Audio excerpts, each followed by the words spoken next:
Mengapa Yesus terkesan tidak suka dan menolak permintaan Maria? Lepas dari kata gunai tadi, tapi kata-kata Yesus di ayat 4, mau apakah engkau daripadaku?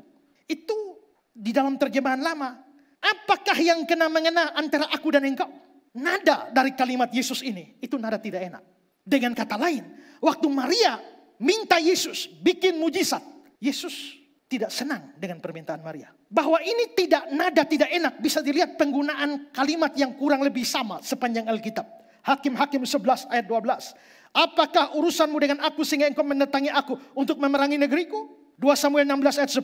Apakah urusanmu dengan kamu, hai anak-anak Seruya? 2 Raja-Raja 3:13. Apakah urusanmu dengan engkau? Urusanku dengan engkau? 2 Tawari 35:21. Apakah urusanmu dengan aku, ya Raja Yehuda? Bahkan muncul dari setan-setan.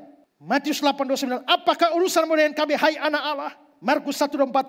Apakah urusanmu dengan kami, hai Yesus orang Nazaret? Jadi kalimat seperti itu adalah kalimat ketidaksenangan. Dari sini kita bisa mengartikan waktu Yesus minta Maria bikin mujizat, Yesus sebenarnya tidak senang. Yesus tidak suka dengan permintaan itu. Kenapa Yesus tidak suka? Alasannya dia berikan di ayat 4. Saatku belum tiba. Saat apa? Istilah saatku belum tiba atau waktuku belum tiba itu digunakan banyak kali di dalam perjanjian baru dari mulut Yesus. Contoh Yohanes 7. Maka jawab Yesus padanya, waktuku belum tiba. Ayat 8. Waktuku belum genap. Yohanes 7 ayat 30. Sebab saatnya belum tiba. Yohanes 8 ayat 20. Karena saatnya belum tiba. Semua ayat itu dipelajari. Kata-kata ini itu diletakkan dalam dua konteks. Pertama adalah konteks mati di kayu salib. Waktu mereka mau bunuh Yesus, Yesus lari. Bukan karena takut. Saatku belum tiba. Dia tahu dia akan mati, tapi belum saatnya sekarang. Kalau saatnya sudah datang, sudah tiba, dia sendiri pergi ke Yerusalem untuk mati. Tapi kalau saatnya belum tiba, lu mau bunuh dia, dia lari, menghindar. Tapi konteks yang lain secara khusus Yohanes 7 tadi adalah konteks menyatakan diri sebagai Mesias. Menampilkan diri kepada dunia ini, kepada orang Yahudi. Akulah Mesias yang dijanjikan, yang dibicarakan nabi-nabi. Untuk menyatakan diri Mesias, ada saatnya. Tapi saat itu bukan saatnya. Nah, saudara-saudara, dari kata-kata Yesus ini, Yesus ini kan maha tahu. Waktu Maria minta, dia tidak senang dengan permintaan Maria. Dan dia bilang, saatku belum tiba. Kenapa Yesus bisa ngomong begitu? Karena Yesus tahu persis hati Maria. Sebenarnya Maria datang kepada Yesus bukan hanya sekedar minta tolong dalam kasus kehabisan anggur. Jadi kira-kira begini. Maria tidak datang, Yesus mereka kehabisan anggur. Tolonglah mereka, bikinlah mujizat. Bukan hanya itu. Kalau hanya itu permintaan Maria, Yesus tidak bersikap, tidak menyenangkan seperti ini.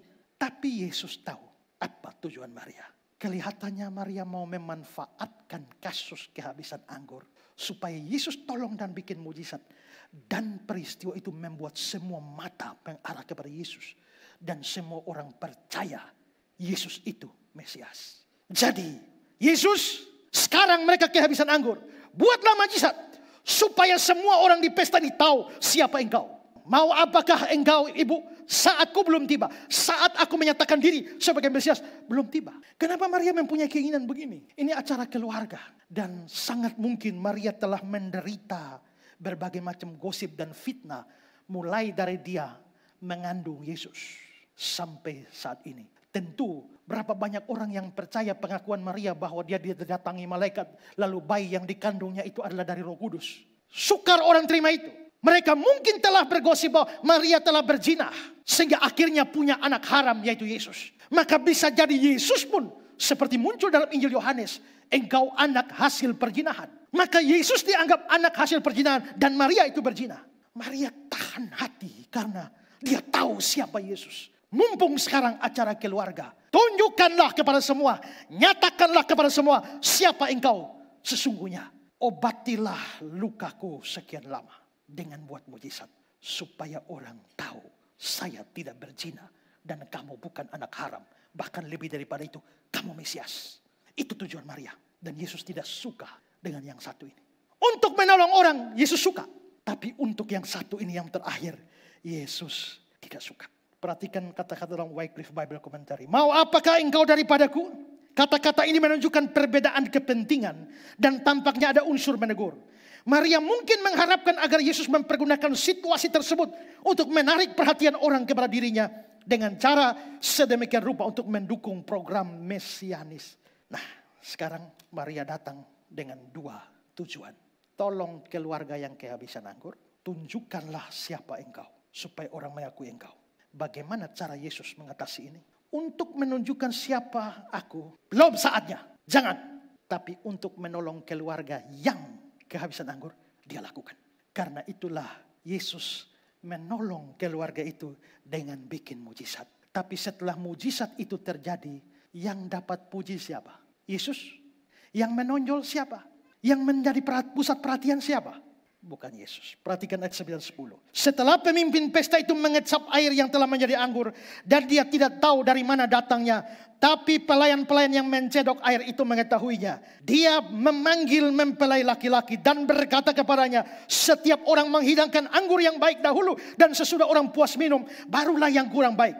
Akan tetapi engkau menyimpan anggur yang baik sampai sekarang. Yang dipuji mempelai laki-laki, pemilik pesta. Yesus tidak nampak sama sekali. Maka Yesus menolong orang sambil menyembunyikan diri. Maunya Maria tolong orang sambil menonjolkan diri. Tapi Yesus menolong orang sambil menyembunyikan diri. Ini hal yang menarik. Dan menurut saya kita bisa belajar 2 hal. Pertama, Tuhan tidak akan pernah mengabulkan doa dan permohonan kalau belum saatnya. Ingat, segala sesuatu ada waktunya. Tuhan tetapkan semua, ada waktunya. Bahkan untuk hal yang penting seperti kemesiasannya, itu pun ada saatnya untuk dinyatakan. Maka saudara boleh berdoa sekuat apapun, tapi Tuhan sudah punya saat untuk mengabulkan doa itu. Dia berkuasa mengabulkan atau tidak. Tapi kalau dia mau mengabulkan, itu juga ada waktunya. Maka sebelum waktunya, misalnya Tuhan mau mengabulkan doamu hari Jumat. Jangan mimpi dia bisa kabulkan hari Selasa, hari Rabu, hari Kamis. Tidak. Segala sesuatu ada waktunya. Maka bagian kita orang berdoa ini sabar. Berdoa terus dengan tekun dan tunggu sampai waktu Tuhan tiba. Kalau belum saatnya waktu Tuhan, jangan paksa diri. Henry bilang, dalam segala permohonan kita kepada Kristus, kita tidak boleh mengaturnya. Melainkan dengan rendah hati membeberkan permasalahan kita di hadapannya. Lalu berserah kepadanya untuk melakukan apapun yang dikehendakinya. Tuhan, tolong saya Tuhan. Sekarang Tuhan. Tuhan, pokoknya sekarang. Tidak boleh besok. Harus sekarang. Ini apa-apaan? Tidak. Tuhan mengerjakan waktunya. Maria, ibu Yesus saja tidak bisa memaksa Yesus. Apalagi kau. Pikir ini baik-baik. Kalau Yesus bisa dipaksa, maka lebih layak dia dipaksa oleh mamanya. Tapi kalau mamanya tidak bisa memaksa dia, kau ini siapa? Sehingga bisa paksa Tuhan. Dan yang kedua, ada kemungkinan menolong orang tanpa menampilkan diri. Seringkali orang berpikir kalau saya tolong orang ya pasti saya mesti diketahui. Tapi Yesus menunjukkan satu hikmat yang luar biasa dalam mujizat ini. Bikin mujizat tolong orang. Tapi orang lain yang dipuji, Yesus tetap tersembunyi di belakang. Adalah mungkin untuk melakukan perbuatan-perbuatan baik tanpa menonjolkan diri. Dan Yesus menjadi teladan bagi kita. Seperti saya bilang tadi, hari ini orang berbuat baik dan ingin dikenal. Orang berbuat baik dan ingin menonjol. Orang berbuat baik dan ingin dipuji. Tapi Yesus menunjukkan berbuat baik tanpa menampilkan diri. Berbuat baik tanpa menonjolkan diri. Berbuat baik dan mendatangkan pujian bagi orang lain. Dan bukan bagi diri sendiri. Kita mesti belajar dari Yesus. Menolong orang tidak selamanya harus membuat kita diketahui. Pada waktu saya membawa teman saya dari Kupang. Pergi kuliah di Malang. Dan dia tidak punya siapa-siapa dan apa-apa. Sekolah saya bilang, jangan gantung imanmu pada saya. Tapi pada Tuhan. Pernah dikeluarkan dari sekolah Alkitab karena tidak punya duit bisa bayar. Menjelang wisuda, ternyata ada orang bayar. Menjelang wisuda, tunggakan banyak, tapi ada orang bayar.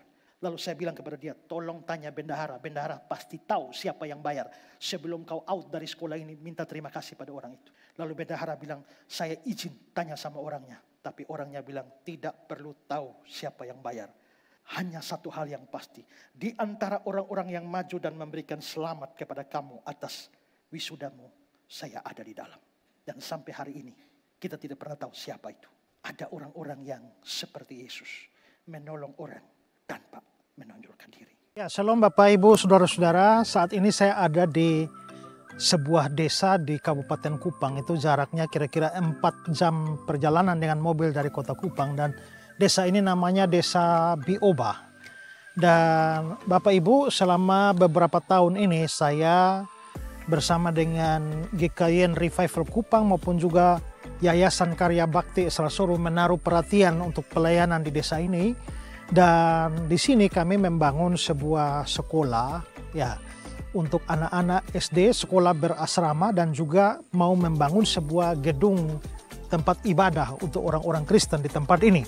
Dan saudara, kalau saudara melihat di belakang ini adalah gedung sekolah yang kami sudah selesai membangun dengan 6 ruangan dan masih dipergunakan untuk murid-murid dari kelas 1 sampai kelas 4, sementara 2 ruangannya dipakai untuk, jadi di sekolah berasrama untuk anak-anak yang dilayani oleh Bapak dan Ibu Daniel yang sangat berpengalaman di dalam pelayanan berasrama. Anak-anak yang menjadi murid-murid di dalam sekolah ini datang dari desa-desa sekitarnya, dan kami berharap bahwa ke depan menjadi pusat pendidikan Kristen di tempat ini.